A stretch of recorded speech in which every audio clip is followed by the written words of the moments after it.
దైవ జ్ఞానము అనే ఈ ఆధ్యాత్మిక కార్యక్రమమునకు మీకందరికి కూడా ప్రేమపూర్వకమైనటువంటి ఆహ్వానం తెలియజేస్తూ ఉన్నాను.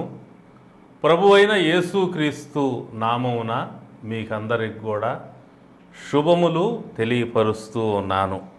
ఈ కార్యక్రమంలో ప్రసారమయ్యేటువంటి వివిధమైనటువంటి విషయాలు ప్రతి ఒక్కరికి కూడా అవి ఎంతో ప్రయోజనకరంగా ఉంటాయి అనేటువంటిది నేను తెలియపరుస్తూ ఉన్నాను. అనగా ఆస్తికులకు, నాస్తికులకు, ఏకదేవారాధికులకు, బహుదేవారాధికులకు, విమర్శకులకు, భక్తులకు, ప్రతి ఒక్కరికి కూడా ఉపయోగపడేటువంటి అంశాలు ఈ యొక్క దైవ జ్ఞానము అనేటువంటి కార్యక్రమం ద్వారా ప్రజలకు అందించబడుతూ ఉంటున్నాయి. ఈ కార్యక్రమాలు టీవీలో మాత్రమే కాదు కానీ యూట్యూబ్ ద్వారా కూడా మీకు అందుబాటులో ఉన్నాయని తెలియపరుస్తున్నాను. కాబట్టి ప్రతి ఒక్కరూ ఈ కార్యక్రమాలను చక్కగా చూసి మీకున్నటువంటి ఆత్మీయమైనటువంటి సమస్యలకు పరిష్కారాన్ని పొందవలసిందిగా యేసు ప్రభు పేరుతో మీకందరికి కూడా ఆహ్వానం తెలియచేస్తూ ఉన్నాను. దైవ జ్ఞానము అనే ఈ ఆధ్యాత్మిక కార్యక్రమంలో దేవుని గురించినటువంటి సరైన అవగాహన అందించటం జరుగుతూ ఉంది. ప్రధానంగా దేవుడు ఉన్నాడని నమ్మటానికి ఆధారాలు ఏమిటి? ఒకవేళ ఉన్నట్లయితే ఆ దేవుడు ఎవరు? నిజమైన దేవుణ్ణి గుర్తించటం అనేటువంటిది ఎలాగా? యేసుక్రీస్తు ఎవరు? ఆయన నరుడా లేకుంటే దేవుడా?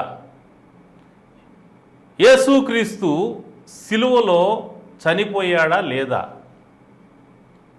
సిలువలో చనిపోయి సిలువలోనే ఆయన తిరిగి బ్రతికాడా, లేకుంటే సిలువలో దించిన తర్వాత బ్రతికాడా, లేకపోతే ఆయన చనిపోయి తిరిగి బ్రతికాడా? ఇలాంటి విషయాలు ఈ కార్యక్రమంలో వివరంగా తెలియజేయబడతాయి. అలాగే మనిషి అంటే ఏంటి? మనిషిలో ఆత్మ అనేటువంటిది ఎక్కడ ఉంటుంది? ఆత్మ అనేది మన కంటికి ఎందుకు కనపడదు? మనిషి చనిపోయిన తర్వాత మనిషి యొక్క ఆత్మ ఎక్కడికి వెళ్తుంది? పరలోకము, నరకము అనేటువంటివి ఉన్నాయా అనేటువంటి విషయాలు కూడా ఈ కార్యక్రమంలో తెలియజేయడం జరుగుతుంది. వీటితో పాటు యుగాంతం అనేటువంటిది ఎప్పుడు జరుగుతుంది? యుగాంతం జరిగే సమయంలో ప్రపంచంలో జరిగేటువంటి పరిణామాలు ఎలా ఉంటాయి? యుగాంతము పిదప మరి ఈ యొక్క ప్రపంచం అనేది ఉంటుందా, ఉండదా? ఉంటే ఎలా ఉంటుంది? యేసుక్రీస్తు రెండవ రాకడకు యుగాంతానికి ఉన్నటువంటి సంబంధం ఏంటి? తదితరమైన విషయాలన్నీ కూడా ప్రజలందరికీ కూడా ఉపయోగపడే విధంగా ఈ యొక్క కార్యక్రమంలో అందించటం జరుగుతూ ఉంది. కాబట్టి ప్రతి ఒక్కరూ ప్రతి కార్యక్రమాన్ని శ్రద్ధగా వినాల్సిందిగా, చివరి వరకు వినాల్సిందిగా, మరి మీరు వినటం మాత్రమే కాదు కానీ కొంతమందికి కూడా ఈ కార్యక్రమాన్ని, ఈ ప్రసారాలని మీరు పరిచయం చేసి వారు కూడా దైవ జ్ఞానం పొందుకొని ఆధ్యాత్మికమైనటువంటి మేళ్ళు, ఆశీర్వాదాలు అనుభవించే విధంగా ప్రోత్సహించవలసిందిగా మిమ్మల్ని కోరుతూ ఉన్నాను. నేటి కార్యక్రమంలో దేవుడు ఉన్నాడా అను అంశం మీద వివరణ ఉంటూ ఉన్నది. కాబట్టి జాగ్రత్తగా చివరి వరకు ప్రతి ఒక్కరూ ఆలకించవలసిందిగా కోరుతూ ఉన్నాను. దేవుడు ఉన్నాడా అనేటువంటి ప్రశ్నకు 3 రకములైనటువంటి జవాబులు ప్రజల్లో వస్తూ ఉన్నాయి. మొదటిది, దేవుడు ఉన్నాడని కొందరు అంటారు. రెండవది, దేవుడు లేడు అని ఇంకొందరు అంటారు. మూడవది, ఉన్నాడనుకునే వాళ్ళకి ఉన్నాడు, లేడనుకునే వాళ్ళకి లేడు అనేటువంటి జవాబు మరికొందరి నుంచి వస్తూ ఉన్నది. ఈ మూడవ జవాబు ఎలాంటిది అంటే, మీ ఇంట్లో ఏసీ ఉన్నదా అని ప్రశ్న వేసినప్పుడు ఉన్నదనుకునే వాళ్ళకి ఉన్నది, లేదనుకునే వాళ్ళకి లేదు అనేటువంటి జవాబు చెబితే ఎలా ఉంటుందో, దేవుడు ఉన్నాడా అనే ప్రశ్నకు ఉన్నాడనుకునే వాళ్ళకి ఉన్నాడు, లేడనుకునే వాళ్ళకి లేడు అనేటువంటి జవాబు కూడా అలాంటిదే. కాబట్టి ఇది సరైనటువంటి జవాబు కాదు అనేటువంటి విషయాన్ని మరి ఇలాంటి అభిప్రాయం కలిగినటువంటి వారు గుర్తించి సరైనటువంటి జవాబు కొరకు ప్రయత్నం చేయవలసిందిగా కోరుతూ ఉన్నాను. అలాంటి ప్రయత్నం ఈ యొక్క కార్యక్రమం వినటం ద్వారా మీరు చేసిన వారు అవుతారు. కాబట్టి ఈ కార్యక్రమం విని వివరాలు తెలుసుకోవాల్సిందిగా, సత్యాన్ని గుర్తించాల్సిందిగా అటువంటి వారికి మొదటిగా నేను మనవి చేస్తూ ఉన్నాను. ఇక మిగిలిన 2 జవాబులు, దేవుడు ఉన్నాడు అని కొంతమంది అంటే, దేవుడు లేడు అని మరి కొంతమంది అంటూ ఉన్నారు. మరి ఇలాంటి 2 రకాల జవాబులు ఉన్నప్పుడు ఈ రెండింటిలో ఏది కరెక్టు? ఉన్నాడు అనేది కరెక్టా, లేక లేడు అనేటువంటిది కరెక్టా? మరి ఈరోజు దాని గురించి మనం వివరంగా తెలుసుకుందాం. మొదటిగా దేవుడు లేడు అనేటువంటి వాదం చేసేటువంటి వారు చెప్పేటువంటి వివరణ ఏమిటంటే, భూమి ఉన్నది కనపడుచున్నది, ఆకాశం ఉన్నది కనపడుచున్నది, సూర్యుడు చంద్రుడు నక్షత్రాలు ఉన్నాయి కనపడుతూ ఉన్నాయి. అలాగున్నే దేవుడు కూడా ఉంటే కనపడాలి కదా. దేవుడు కనపడటం లేదు కాబట్టి దేవుడు లేడు అనేటువంటిది వారి యొక్క వాదన అయి ఉంటూ ఉన్నది. మరియు ఎవరైనా దేవతా ప్రతిమలను చూపించినట్లయితే దానికి వారి జవాబు ఏంటంటే, ఇవన్నీ కూడా మనుషులు చేసుకున్నవే కదా, మనుషులే వాటన్నిటికి కూడా దేవుడై ఉన్నాడు, కాబట్టి ఆ ప్రతిమలన్నీ కూడా మనుషుల యొక్క చేతి పనియే కానీ అవి దేవుడు కాదు, కాబట్టి దేవుడని ఆయన లేడు. దేవుడు ఒక కల్పన, దేవుడు ఒక నమ్మకం, దేవుడు ఒక కథ, అంతవరకే, అది వాస్తవం కాదు అనేటువంటిది వారి యొక్క వివరణ అయి ఉంటూ ఉన్నది, వారి యొక్క వాదన అయి ఉంటూ ఉన్నది. దీనికి నేను చెప్పేటువంటి జవాబు ఏమిటంటే, మనుషులు చేసినటువంటి దేవుళ్ళు ఉన్నారు, అలాగే మనిషిని చేసినటువంటి దేవుడు ఉన్నాడు. తేడాను గమనించాలి. మనుషులు చేసినటువంటి దేవుళ్ళు సృష్టిలో చాలామంది ఉన్నారు వివిధ దేశాల్లో. అలాగే ఈ మనుషులందరినీ చేసిన దేవుడు ఉన్నాడు. ఆ దేవుణ్ణి గురించి నేను ఈ కార్యక్రమం ద్వారా తెలియజేయాలని ఆశిస్తూ ఉన్నాను. సరే, ఈ లోకంలో కనపడేటువంటి దేవతలు దేవుళ్ళు అందరూ కూడా మనుషుల చేతి పనులే కాబట్టి అసలైన దేవుడు, మనుషుల్ని చేసిన దేవుడు ఉన్నాడు అని మీరు అంటున్నారు. కాబట్టి ఆ ఉన్న దేవుడైనా ఎందుకు కనపడటం లేదు? అది ఇంకా కొందరి వాదన. అంటే ఈ లోకంలో మనుషులు చేసిన దేవుళ్ళంతా కూడా దేవుడు కాదు, వాళ్ళు మనుషుల చేతి పనియే. అయితే మనుషుల్ని చేసిన దేవుడు, సృష్టిని చేసిన దేవుడు ఒక ఆయన ఉన్నాడని అంటున్నారు కదా మీరు. ఉంటే మరి ఆ దేవుడు ఎందుకు కనపడటం లేదు? ఆ దేవుడు ఎక్కడున్నాడు? ఉంటే కనపడాలి కదా. కనపడకపోవటం వల్ల ఆ దేవుడు లేడు. మీరు చెప్పే దేవుడు కూడా లేడు, మనుషుల్ని చేసిన దేవుడు కూడా లేడు, సృష్టికర్త అయిన దేవుడు కూడా లేడు. ఎందుకంటే ఉంటే కనపడాలి కదా. భూమి కనపడుతుంది, ఆకాశం కనపడుతుంది, సూర్యుడు చంద్రుడు నక్షత్రాలు కనపడుతున్నాయి, ఉన్నవన్నీ కనపడుతున్నాయి. మీరు చెప్పినట్లుగా ఈ సృష్టిని చేసిన సృష్టికర్త అయిన దేవుడు ఉన్నట్లయితే ఆయన కూడా కనపడాలి కదా అనేటువంటిది వారిలో మరికొందరి వాదన. ఈ నాస్తికులైనటువంటి సోదరుల్లో కొందరి వాదన.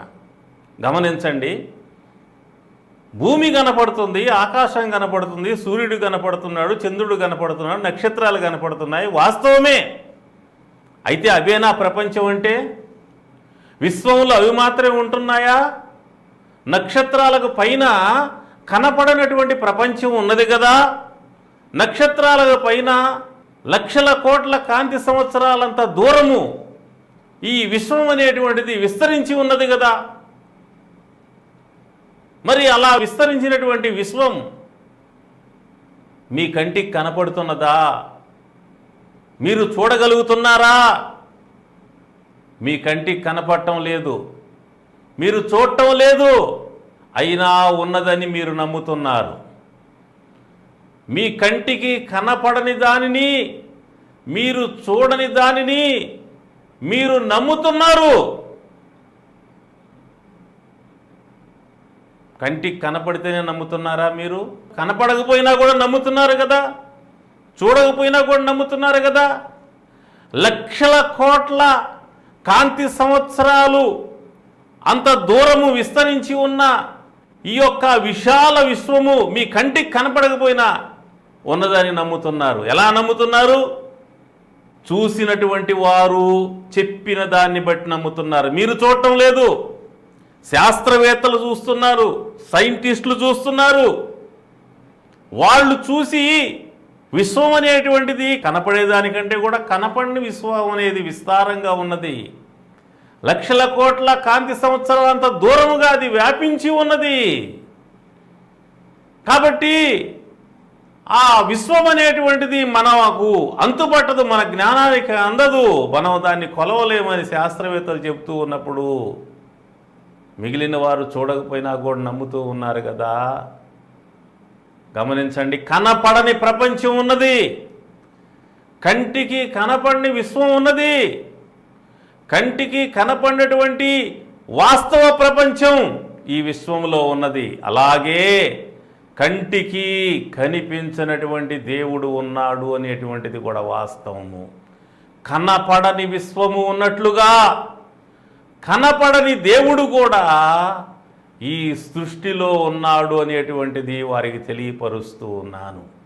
మీకు కనపడేది కొంత మాత్రమే, వాస్తవంలో కొంతే చూస్తున్నారు మీరు. మీకు కనపడని వాస్తవము చాలా ఉన్నది. అలాగే దేవుడు కూడా కనపడని వాస్తవమై ఉన్నాడు. అయితే ఆయన ఉన్నాడంటానికి కొన్ని రుజువులు ఆయన మానవ ప్రపంచానికి అందించాడు. దేవుని పక్షంగా దేవుడు ఉన్నాడు అని నమ్మేటువంటి వారి పక్షంగా నేను ఆ విషయాల్ని, ఆ ఆధారాల్ని, ఆ సాక్ష్యాలని మీకు అందించబోతున్నాను. ఈ కార్యక్రమంలో జాగ్రత్తగా ఆలకించాల్సిందిగా కోరుతూ ఉన్నాను. ఈ యొక్క నాస్తిక సోదరుల్లోనే మరికొందరు వేసే ప్రశ్న ఏంటంటే, దేవుడు ఉన్నట్లయితే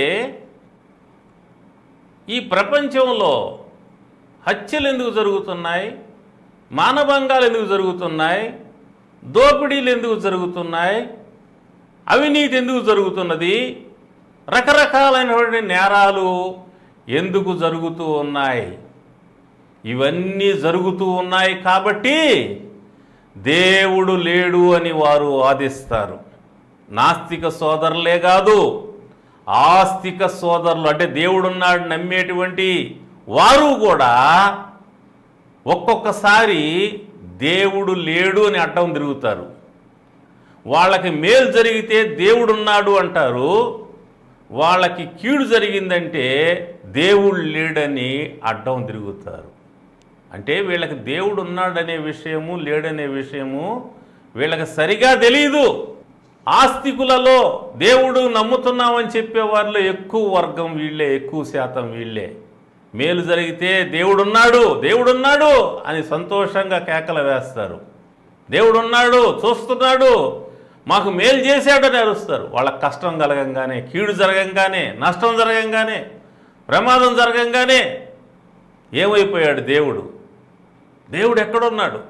దేవుడు అంటే మాకెందుకు జరిగింది? అన్ని మతాల్లో ఉన్నటువంటి దేవుణ్ణి నమ్మేటువంటి వారిలో ఇలాంటి భావన ఉంటుంది. అన్ని మతాల వారు కూడా ఇలాంటి భావనకు గురయ్యేటువంటి పరిస్థితులు వస్తాయి.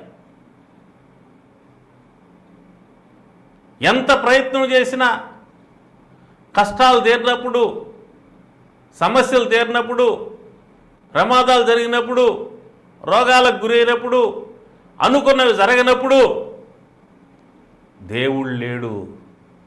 దేవుడుంటే మేము ఎంత భక్తి చేస్తూ ఉంటే ఏం చేస్తున్నాడు, మాకు ఎందుకు మేలు జరగలేదు, మాకు ఇంత కష్టపడుతుంటే ఎలాంటి సహాయం రాలేదు కాబట్టి దేవుడు లేడు అని చాలామంది దేవుణ్ణి నమ్మేటువంటి వాళ్ళు కూడా నిరాశపడుతుంటారు, దుఃఖపడుతుంటారు, కృంగిపోతుంటారు. దేవుడు లేడని ఒక నిరాశ నిస్పృహలోకి వెళ్ళిపోతుంటారు. అలాంటి వారికి కూడా ఈ కార్యక్రమం ద్వారా మీ పరిస్థితులను బట్టి దేవుడు మారడు. మీ పరిస్థితులు మారుతుంటాయి. ఒకరోజు మేలు జరగవచ్చు, ఒకరోజు కీడు జరగవచ్చు, ఒకరోజు సంతోషం కలగవచ్చు, ఒకరోజు దుఃఖం కలగవచ్చు. కానీ వాస్తవం మాత్రం మారదు. పరిస్థితులు మారిపోతుంటాయి, వాస్తవాలు మారవు. ఆ విషయాన్ని నేను వివరంగా తెలియజేయబోతాను, జాగ్రత్తగా వినండి. కొంతకాలం క్రితం తమిళనాడు రాష్ట్రంలోని కుంభకోణం అనే ప్రాంతంలో ఒక గొప్ప అగ్ని ప్రమాదం జరిగింది. ఆ అగ్ని ప్రమాదంలో అనేక మంది చిన్నపిల్లలు అగ్ని ప్రమాదంలో చనిపోయారు. అప్పుడు ఆ తమిళనాడు రాష్ట్రంలో ఒక ప్రముఖమైనటువంటి వ్యక్తి, ఒక స్త్రీ, ఆమె చాలా ప్రముఖురాలు తమిళనాడు రాష్ట్రంలో. ఆమె అప్పుడు దాకా ఆస్తికురాలుగా దేవుడున్నాడని నమ్మే వ్యక్తిగా ఉండింది. ఆ సంఘటన చూసిన తర్వాత నేను దేవుడి మీద ఉన్న నమ్మకాన్ని వదిలేస్తున్నాను, దేవుడంటే నాకున్న నమ్మకం పోయింది అని చెప్పి ఆమె అన్నది. అంటే ఒక సంఘటన చూడంగానే దేవుడు లేడనే అభిప్రాయానికి ఆమె వచ్చేసింది. ఇలాంటి అభిప్రాయము నాస్తికుల్లో ఉంది, ఆస్తికుల్లో ఉంది. దేవుడుంటే ఈ ప్రమాదాలు ఎందుకు జరిగాయి, ఈ హత్యలు ఎందుకు జరిగాయి, ఈ దోపిడీలు ఎందుకు జరిగాయి, ఈ మానభంగాలు ఎందుకు జరిగాయి, ఇవన్నీ జరుగుతుంటే దేవుడు ఏం చేస్తున్నాడు, ఎక్కడున్నాడు, ఇవన్నీ జరుగుతున్నాయి కాబట్టి దేవుడు లేడు అని వాదించేవారు ఉంటూ ఉన్నారు. ఆస్తికుల్లో, నాస్తికుల్లో ఇలాంటి వారు ఎక్కువగా ఉంటున్నారు. అయితే గమనించండి, మన దేశంలో కేంద్రంలో ప్రభుత్వం ఉన్నది, రాష్ట్రంలో ప్రభుత్వం ఉన్నది, పోలీసులు ఉన్నారు, అధికారులు ఉన్నారు, సైనికులు ఉన్నారు, నాయకులు ఉన్నారు, ప్రభుత్వాలు ఉన్నాయి. ప్రభుత్వాలు ఉన్నప్పటికీ హత్యలు జరుగుతున్నాయి, మానభంగాలు జరుగుతున్నాయి, దోపిడీలు జరుగుతున్నాయి, ప్రమాదాలు జరుగుతున్నాయి. కాబట్టి హత్యలు జరుగుతున్నందువల్ల, దోపిడీలు జరుగుతున్నందువల్ల, ప్రమాదాలు జరుగుతూ ఉన్నందువల్ల, రకరకాల నేరాలు జరుగుతున్నందువల్ల ప్రభుత్వమే లేదు అని వాదిస్తే ఎలా ఉంటుంది? దేవుడు లేడని వాదించడం కూడా ఇలాగే ఉంటుంది. ప్రభుత్వం ఉన్నప్పటికీ నేరాలనే జరుగుతుండటం మనం చూస్తున్నాం. అయితే గమనించండి, 140 కోట్ల మంది కంటే ఎక్కువైనటువంటి ఈ భారతదేశంలో ప్రజలందరూ ప్రశాంతంగా ఉన్నారంటే, క్షేమంగా ఉన్నారంటే ప్రభుత్వం ఉండబట్టే.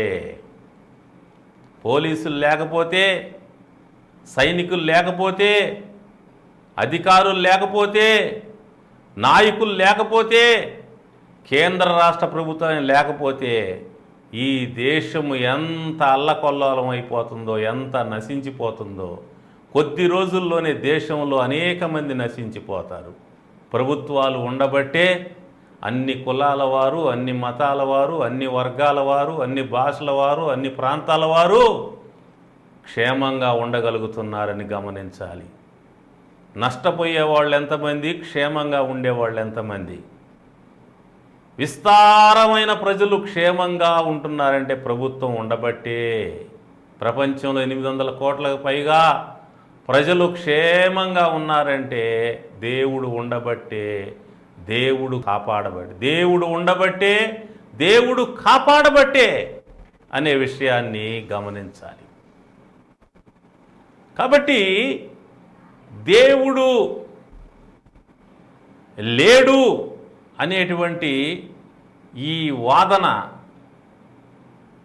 ఎంతమాత్రం కూడా సరైనటువంటి వాదన కాదు అనేటువంటి విషయాన్ని నేను జ్ఞాపకం చేస్తూ ఉన్నాను. కనపడుటగా లేదు కాబట్టి దేవుడు లేడు అనటము సరికాదు. కనపడని విశ్వం ఎంతో ఉంది, అది వాస్తవము. అలాగే కనపడని విశ్వము ఎలాగూ వాస్తవమో, కనపడని ప్రపంచం ఎలాగూ వాస్తవమో, కనపడని దేవుడు కూడా అలాగే వాస్తవము.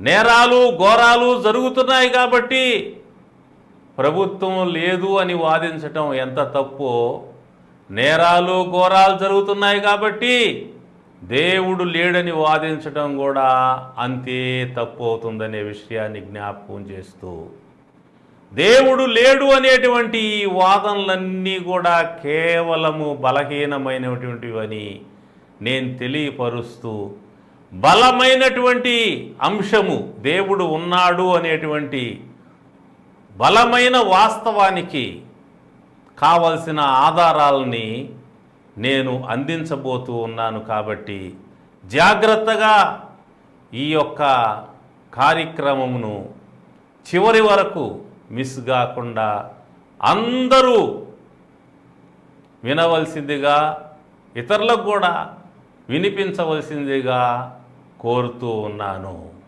ప్రార్థన చేస్తాను. ప్రేమ కలిగిన తండ్రి, ఈ వాక్యం విన్న వారందరినీ దీవించండి. బలహీనలు బలపరచండి, కృంగిన వారిని లేవనెత్తండి, గుండె చెదిరిన వారిని బాగు చేయండి, దయ్యాలచే బాధపడుతున్న విడుదల కలుగు చేయండి, రోగులు స్వస్థత కలుగు చేయండి, మరణకరమైన పరిస్థితిలో ఉన్న మరణం నుంచి తప్పించండి.